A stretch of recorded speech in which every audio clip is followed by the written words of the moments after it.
much. Dear professors, colleagues, ladies and gentlemen, it's a great honor for me to have the opportunity to speak about the results of a one-year research conducted in the framework of the Professors Network of the Central European Academy in Budapest. The findings of the research group Demographic Challenges are collected in a book entitled Demographic Challenges in Central Europe, Legal and Family Policy Response, with contributions of academics and experts of Central European countries.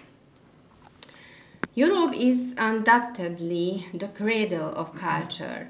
However, in recent years, more coffins have been built than cradles.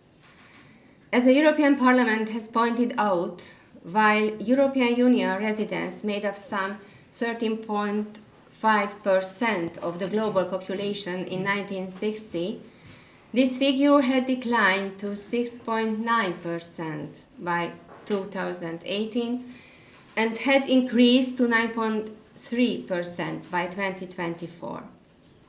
By 2070, EU residents are expected to account for just 4% of the global population. In light of these statistics, our current period is called as demographic winter. The demographic changes in Europe are worrying, and Central European countries are no exception. Today, no EU member state reaches the 2.1 level needed for population reproduction. However, while the EU's fertility rate is still declining, its population size is increasing. This demographic situation is due to immigration.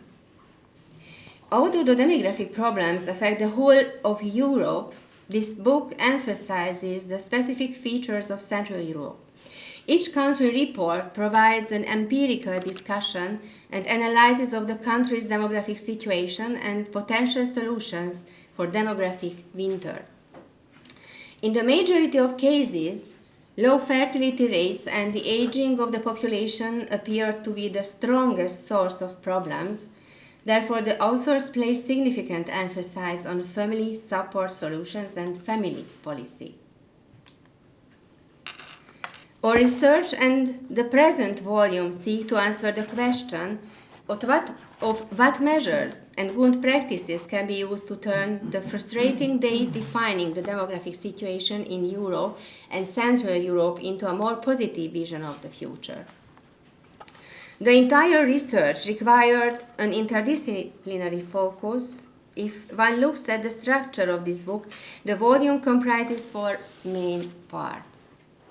The first two parts discuss the population of the world and the demographic situation in Europe, especially Central Europe. Discussion of this complex issue need to consider the social background of population decline, the postmodern challenges facing the family, the macroeconomic impacts of demographic change, and the relationship between the economy and the family as the economy begins in the family. This approach also requires attention to regional aspects, including Christian ethics, the appropriate approaches of labor law, and the provision of a sustainable pension system. The third part of the book presents country reports of 8 Central European countries. Each country report provides an empirical discussion and analysis of the country's demographic situation and potential solutions for the demographic winter. In every country in Europe, births nowhere near exceeding deaths. Some countries are trying to deal with this situation by increasing migration. Instead of a quick and seemingly easy migration solution, which causes significant social hardship in the long term, among other countries of the region, Hungary has chosen the hard way, supporting families. After 2010, Hungary promoted family values and the decisive community-forming power of the family, whereas in many European countries, migration is seen as a solution to halt population decline.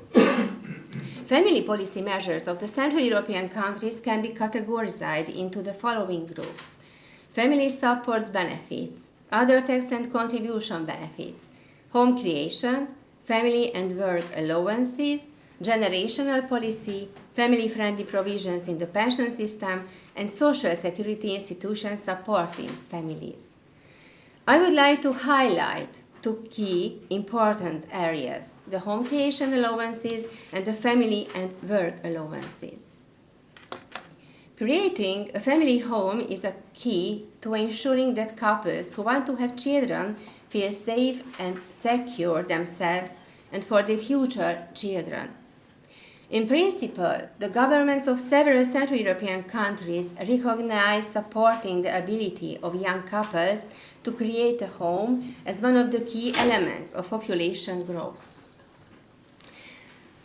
Per the country reports, countries can be divided into three main groups according to their attitudes toward the importance of home creation and home ownership.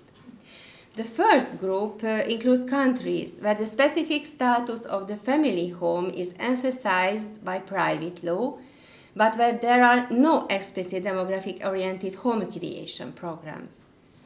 The second group of countries offer solutions via formal public instruments promoting home creation, but these primarily involve collateral subsidies. Common examples include preferential interest rates for loans and credit and tax allowances. The third group includes countries where couples are entitled to state-subsidized loans and direct state support in exchange for having children. Especially for young couples, the work-life balance is particularly important for having children and starting a family. As far as the work-life balance is considered, typical elements of national legislation include parental leave, leave for the birth of a child, flexible working hours, and part-time work. In general, all of the countries included in our book provide parental leave for parents. The notion of more flexible forms of work encompasses the right to shorter working hours and the system to facilitate the reconciliation of work and family commitments. The book also deals with the question how family policy that serves to improve the demographic situation can be placed within the framework of EU law. The lessons to be drawn from the relationship between family policy and the law of the European Union are the subject of a separate chapter in this volume. In principle, the family policy of the member states that aims to improve the demographic situation, incentives for childbearing in pension schemes, as well as the status of the family and the related subsidies, fall within the competence of the member states. Nevertheless, in the area of demographic subsidies of the pension system, the EU legislation on the prohibition of discrimination between men and women does not allow national legislators to recognize the fact that women usually spend more time raising children compared to men in the respective pension systems. This tendency usually has a negative impact on the pensions of women. Nonetheless, in these fields, the Court of Justice of the European Union gives effect to primary and secondary EU law ensuring equal treatment of men and women. State subsidies with objectives related to demography do not prevail in the case law of the CEU, as court practice doesn't consider the having children a public interest that would constitute an exception to the prohibition of discrimination. This is a major obstacle to achieving the related national goals. Thus, it's necessary to harmonize the EU law in force and the objectives related to demography. Nonetheless, family policy measures, and especially the support for families and couples, are still necessary. Where there are no real family policies, the demographic winter could be much longer and colder. Attention should also be paid to the fact that effects of family policies are long-term, influencing or evaluations of their efficacy. But as the geopolitical situation improves, we can hope for an increase in the number of births and for the demographic winter to give way to spring. Thank you very much.